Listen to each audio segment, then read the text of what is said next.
এলেঙ্গা চলে যাচ্ছে কুরিয়ার সার্ভিসের কাছে আমাদের শোরুম নেওয়া আছে। এলেঙ্গা থেকে এখন সব মাল ডেলিভারি হবে।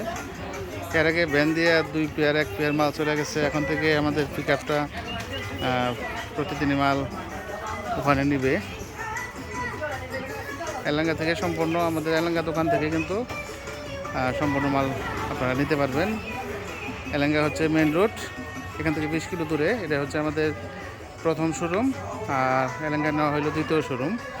আমাদের 2টা শোরুম আজকে থেকে স্টার্ট হলো। আপনারা যারা মাল নেবেন, এটার গাড়ি ঢুকতেছে আজকে। এখানে আমাদের স্যাম্পলগুলো দেখতে পারবেন যে আমাদের মালের কোয়ালিটি। ওখানে দেখে সব স্পিকার সহ বইরা, তারপর সেট মিক্সার সকল কিছু কিন্তু আপনারা ওখান থেকে নিতে পারবেন। এক গাড়ি চলে গেছে, আরেক গাড়ি লুট হইতেছে। আর কিছু স্পেয়ার মাল আমরা দুর্গাপূজার জন্য আর শোরুম এলাকা নেওয়া ওখানে স্যাম্পল দেওয়ার জন্য কিছু মাল রাখছি। আপনারা ডিজাইনগুলো কিন্তু ওখানে আসলেই দেখতে পারবেন। ধন্যবাদ স্যার।